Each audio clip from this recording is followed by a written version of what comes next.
Ladies and gentlemen, live from the Tyne Theatre in Newcastle, please welcome Miss Sarah Millican.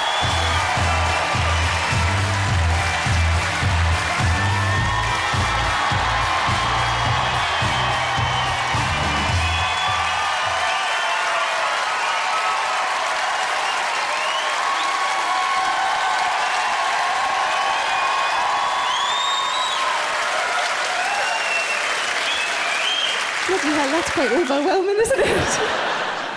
Hello, are you well? Yes! Good. There's one person in the middle of that going, feel a bit sick, actually.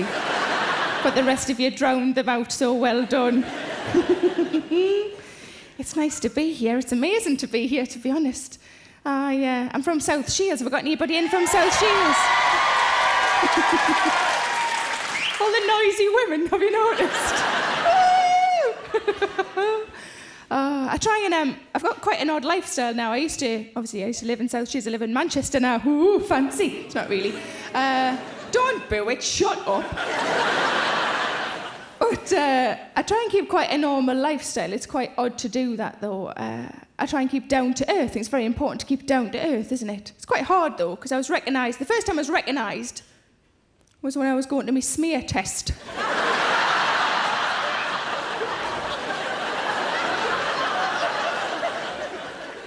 And the lady said, "Where you off to now, then?" Just say an appointment. I'm off to get me fanny looked at. Too honest, that's my problem.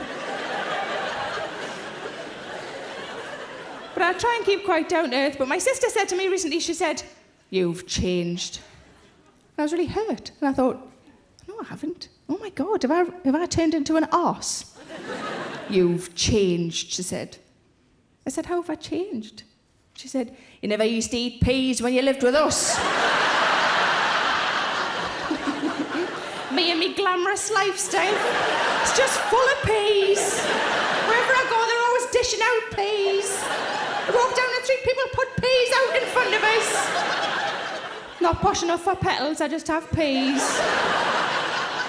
I mostly travel around the UK in this job, which I love. Sometimes I get to go abroad. I got to go to Australia in April for the whole month, which was great until it came time to coming home when, because of the volcano, I got stranded for an extra week. And you find you don't get any sympathy off your friends if you tell them you're stranded for an extra week in Australia. My friend said, "You were stranded for an extra week in Australia?" Well, boo fucking who? I said, "Yeah, but listen to the word that you're using. It's stranded. It's not a good word, is it? You could be stranded on the end of Brad Pitt's cock and you'd want to go home eventually."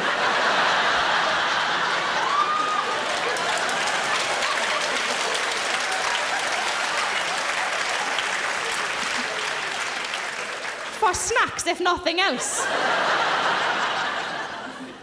But I'll give you like a little potted history of my life so far. Let's do that. I went to Mortimer School. Have we got anybody in? Shut up! How exciting is that? And I went all the way through. Now, when I was in the infant school, my mum bought us a T-shirt that said, "I love school." And underneath, in italics, it said, "When it's closed." Oh, I was joking. But I was so nervous about being told off that I used to tuck the bottom bit in. Just wandered around school with a T-shirt that said, "I love school." I was subsequently bullied for 12 years. And to be honest, probably deserved it. But I think bullying's good for you. I don't think it's a good thing at the time, but I think you can take your rewards afterwards. Because it made me quite feisty. And I think I'm sort of part male and part female. I don't mean like I've got a little nobble that I can't explain.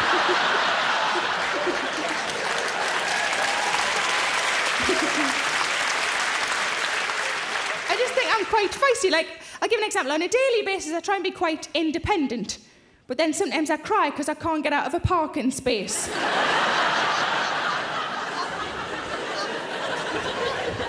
Got a few criers in, that's good to see.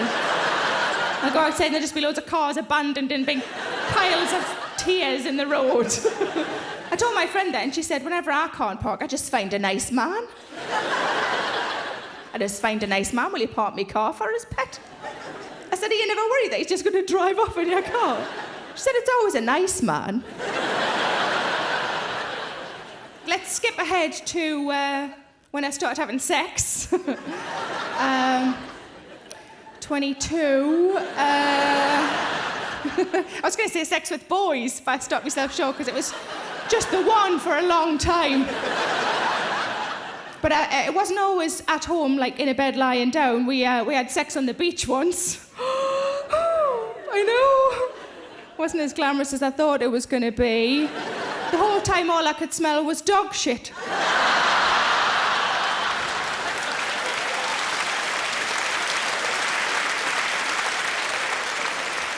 And all I could think of was, is it in me hair?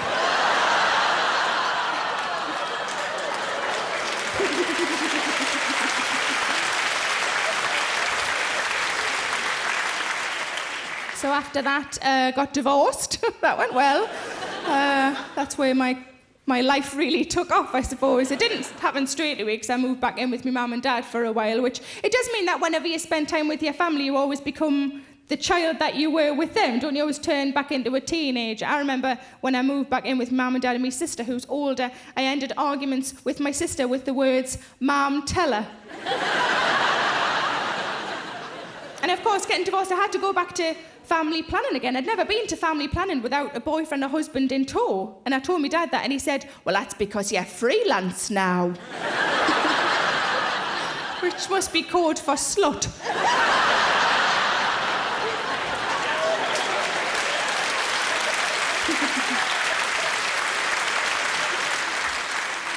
But when I went to family planning, she gave me the options, you know, the different things that you've got to choose from, and it ranged right from like an implant in your arm that's like something off Terminator, all the way along to what my mum and dad called jump off a jarrah.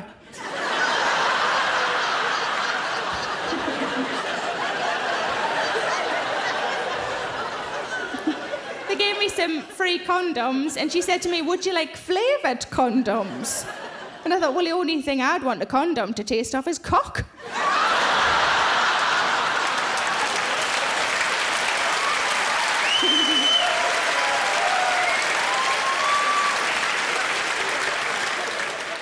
They didn't have that one, so I had to settle for the two most popular ones, which were Lambrini and Greg's pasties.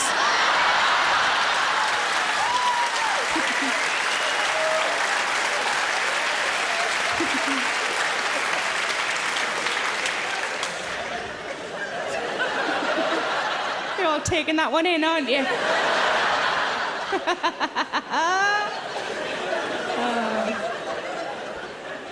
Well, I think we're going to have a fun night. You are a lovely, lovely audience. But it is incredibly... I'm quite overwhelmed, actually, by the fact that you've all come out and that I'm here and that this is going to be on the bloody telly.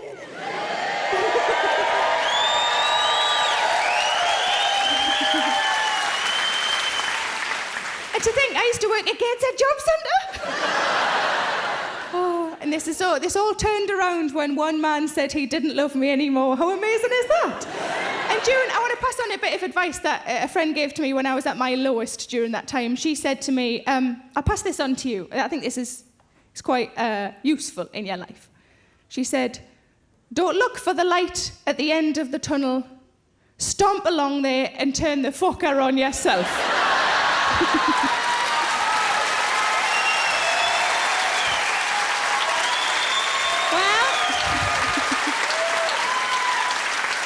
It's time for a break now, but don't go anywhere, because there's more from me and the amazing Alan Cochrane after the break.